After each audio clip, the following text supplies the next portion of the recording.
Cooker விசில மறந்து உணவு வீணாகி போச்சா? இனி அந்த கவலையே வேண்டாம். வழங்குகிறோம் உலகின் முதல் விசில் கவுண்டர் குக்கர், புதிய அல்ட்ரா குரோனோ. அல்ட்ரா என்றால் ஆரோக்கியம். லயன் சாக்லேட்ஸ்ல பாதாம், டேட்ஸ், சாக்லேட் மூணும் இருக்கு. ருசிக்கு சாக்லேட், அயன் சத்துக்கு டேட்ஸ், புரோட்டீனுக்கு பாதாம். தாத்தா ரொம்ப டெலிஷியஸா இருக்கு. Line chocolates. ஆச்சி கொழுக்கட்டை மாவிற்கு கொழுக்கட்டை அச்சை கேட்டு வாங்குங்கள். வணக்கம். செய்திச் சுருக்கம். நேபாளத்தில் தவித்த 21 தமிழர்கள் மீட்பு. 2 குழுவினரை காணவில்லை. நேபாளத்தில் இருந்து தமிழகத்தைச் சேர்ந்த 21 பேர் மீட்கப்பட்டிருப்பதாக மத்திய வெளியுறவு அதிகாரி ரந்தீர் ஜெய்ஸ்வால் தெரிவித்தார். அவர் கூறும்போது, வெள்ளம் பாதித்த பகுதியிலிருந்து சுமார் 200 இந்தியர்கள் உதவி கேட்டுள்ளனர். இன்னும் 288 இந்தியர்களை தொடர்பு கொள்ள முடியவில்லை. அவர்களில் 73 பேர் திரிசுலி மின் திட்டத்தில் பணியாற்றுபவர்கள். அவர்களைத் தவிர தமிழகத்தைச் சேர்ந்த 37 பேர் மற்றும் 49 பேர் கொண்ட 2 குழுவினர், மேற்கு வங்கத்தைச் சேர்ந்த 32 பேர், கேரளாவைச் சேர்ந்த 33 பேர் உட்பட 5 குழுக்களைச் சேர்ந்த 288 பேர் நேபாளத்தில் மாயமாகியுள்ளனர். அவர்களை தேடும் பணி நடைபெறுகிறது.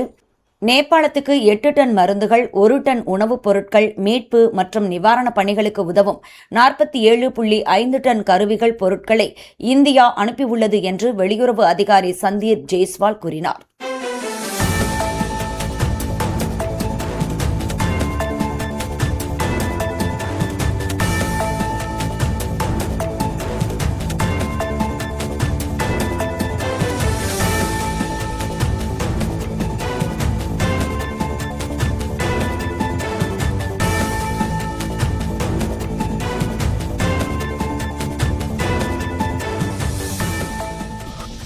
$148 பேர் பத்திரமாக இருக்கும்.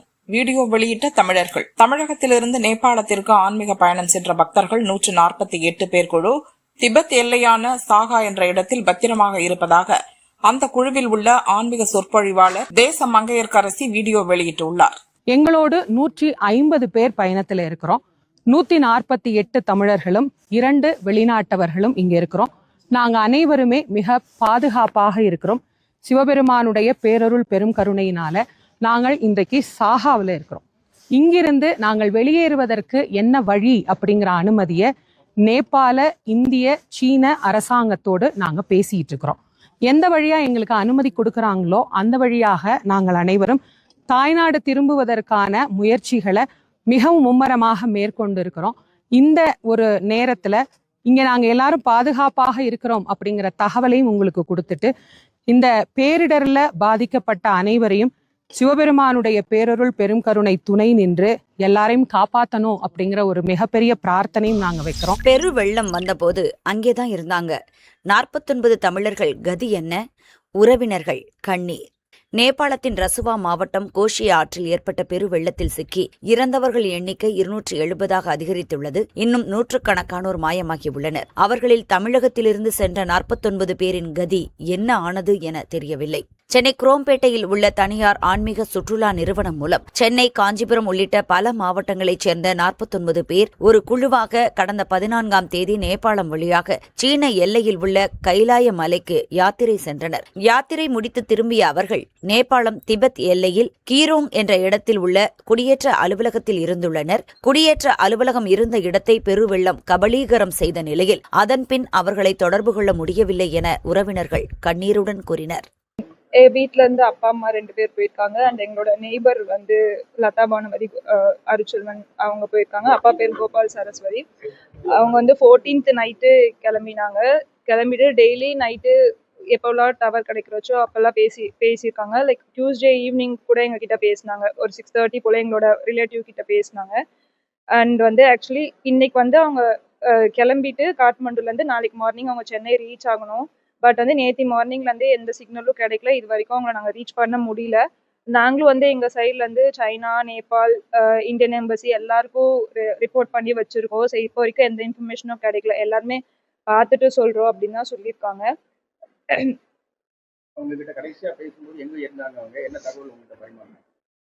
அவங்க கடைசியாக பேசும்போது கெராங் வந்து ரீச் ஆகிட்டு அங்கே வந்து ஸ்டே பண்ணுறோம் அப்படின்னு மட்டும்தான் சொன்னாங்க. அடுத்த நாள் மார்னிங் நாங்கள் காட்மாண்டு கிளம்புறோம் அப்படின்னு சொன்னாங்க. இதுதான் எங்ககிட்ட கடைசியா பேசினது. அதுக்கப்புறமா எந்த இன்ஃபர்மேஷனும் இல்லை. இப்போ நீங்க அந்த வீடியோ பார்த்தீங்க, உங்களுடைய மனநிலை எப்படி இருக்கு? இந்த ஏஜென்சில உங்களுக்கு என்ன சொல்றாங்க? ஆக்சுவலாக அடுத்த நாள் மார்னிங் 8:45 போல் நாங்கள் கால் பண்ணும்போது ஏஜென்சி என்ன சொன்னாங்கன்னா லைக் இமிக்ரேஷன் ஆஃபீஸில் தான் எல்லாரும் இருந்தாங்க. அந்த 49 மெம்பர்ஸ் ப்ளஸ் எக்ஸ்ட்ரா 150 மெம்பர்ஸ் எல்லாரும் சேர்ந்து இமிக்ரேஷன் ஆஃபீஸில் தான் இருந்தாங்க அப்படின்னு சொல்கிறாங்க. ஆனால் ஆஸ் பர் வீடியோ இமிக்ரேஷன் ஆஃபீஸில் தான் ஃப்ளட் ஆயிருக்கு. ஸோ அதை பார்த்ததுலேருந்து நேத்திலேருந்து எல்லாருமே லைக் ஃபுல் ஃபேமிலியும் பயத்தில் தான் இருக்கும், ஒரு நம்பிக்கையோடு இருக்கும் வருவாங்கன்னு சொல்லிட்டு. இங்க இப்போ என்ன மாதிரியான விசாரணை போயிட்டு இருக்கு? உங்களுக்கு என்ன மாதிரியான சப்போர்ட் தேவைப்படுது? எங்களுக்கு அட்லீஸ்ட் எங்க இருக்காங்க அப்படின்றது மட்டும் தெரிஞ்சா கூட போதும். சரி, உங்க பேர்? போஸ்டல் கோபால். இப்போ 49 பேர் போயிருக்காங்க. உங்களோட சேர்ந்து போனவங்க எவ்வளவு சந்தோஷமா இருந்தாங்க, உங்களுக்கு நிறைய சொல்லிட்டு போயிருப்பாங்க. அதெல்லாம் நினைக்கும் போது உங்களுக்கு எவ்வளவு கஷ்டமா இருக்கு? இருக்காங்களா இல்லையான்னு கூட தெரியல.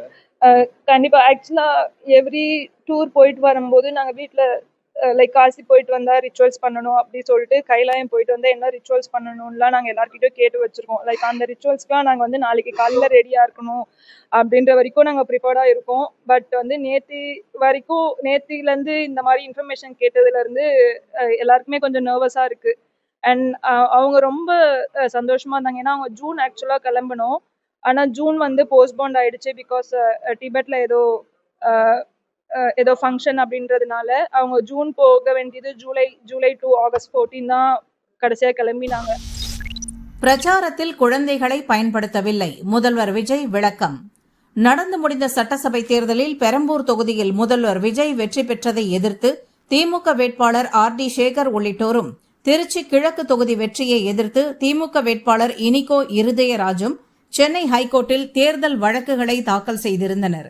இந்த வழக்குகளை நிராகரிக்க கோரி மனு தாக்கல் செய்ய முதல்வர் விஜய் தரப்பில் அவகாசம் கேட்கப்பட்டது. ஆனால் ஆகஸ்ட் 27ஆம் தேதிக்குள் மனு தாக்கல் செய்யாவிட்டால் அபராதம் விதிப்பதாக கோர்ட் எச்சரித்தது. இதையடுத்து முதல்வர் விஜய் இன்று மனு தாக்கல் செய்துள்ளார். அதில் தேர்தல் பிரச்சாரத்தில் குழந்தைகளை ஈடுபடுத்தியதாக கூறப்படும் குற்றச்சாட்டு தவறானது. அப்படியே இருந்தாலும் அதை காரணம் காட்டி தேர்தல் வெற்றி செல்லாது என அறிவிக்க முடியாது என்று தெரிவிக்கப்பட்டுள்ளது. தேர்தல் செலவு கணக்கு, வெளிநாட்டு நிதி உதவி மற்றும் வழிபாட்டு தலங்களில் பிரச்சாரம் செய்ததாக கூறப்படும் குற்றச்சாட்டுகளுக்கு எவ்வித ஆதாரமும் இல்லை என்றும் முதல்வர் விஜய் தனது மனுவில் குறிப்பிட்டுள்ளார். பழைய பஞ்சாயத்துகளை தீர்க்கும் இடமா சட்டசபை? அண்ணாமலை காட்டம்.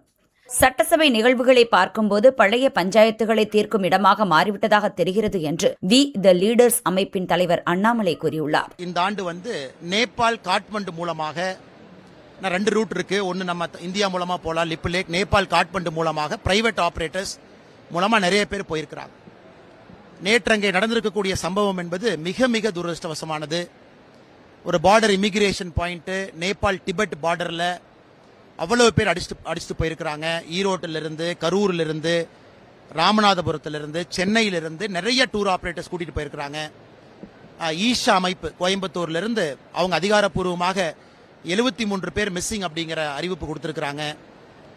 நேபாள் அரசு கூட நிறைய பேர் இந்த பக்கம் மிஸ் ஆயிருக்கிறாங்க. சைனா அரசு டிபெட் பகுதியில் அவங்க அதிகாரப்பூர்வமாக நிறைய பேர் இறந்திருப்பதாக சொல்லியிருக்கிறாங்க. இது உடனடியாக தமிழக அரசு இதில் தலையிட்டு இங்கிருந்து ஒரு மீட்பு குழு அனுப்பி வைக்கணும். காரணம், இது 2 நாடுகளுக்கு இடையில் இருக்கக்கூடிய ஒரு பகுதி. நேபாள் ஒரு பக்கம், டிபெட் ஒரு பக்கம்.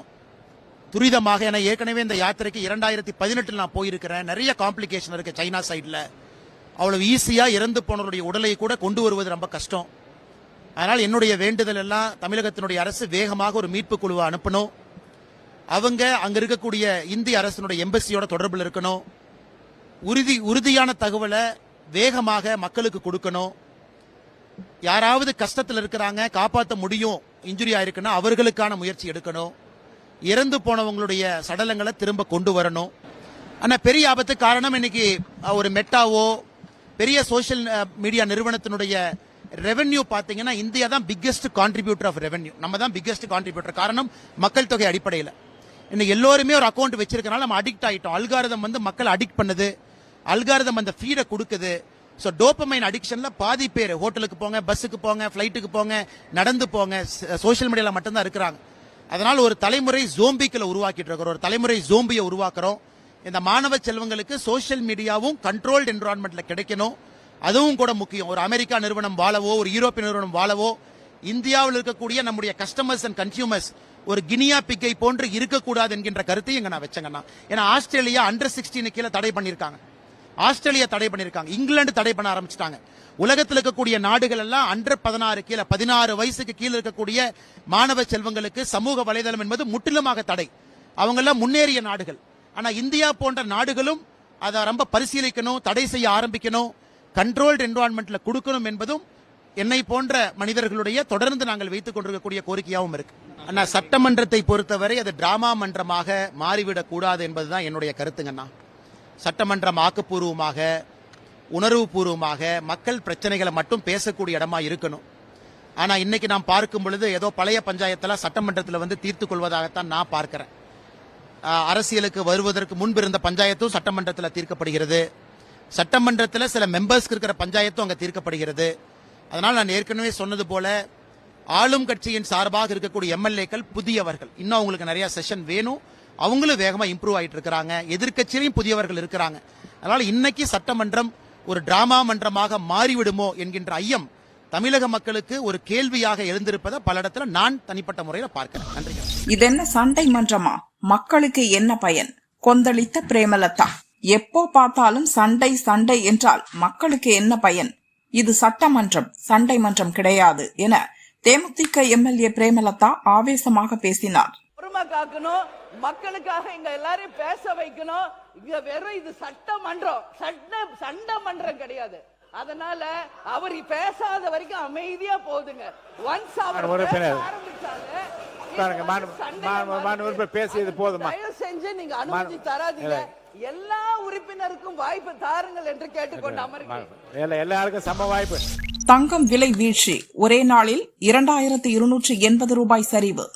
சென்னையில் ஆபரண தங்கத்தின் விலை இன்று காலை பவுனுக்கு 560 ரூபாய் குறைந்த நிலையில் மாலையில் மேலும் 1720 ரூபாய் குறைந்தது. ஒரே நாளில் 2280 ரூபாய் வரை சரிந்ததால் ஒரு பவுன் தங்கம் 1,17,800 ரூபாய்க்கு விற்பனை செய்யப்படுகிறது. 1 கிராம் தங்கம் 14,725 ரூபாயாக உள்ளது. அதே வேளையில் வெள்ளி விலையில் எந்த மாற்றமும் இன்றி 1 கிலோ 2,65,000 ரூபாய்க்கும் 1 கிராம் 265 ரூபாய்க்கும் விற்பனையாகிறது.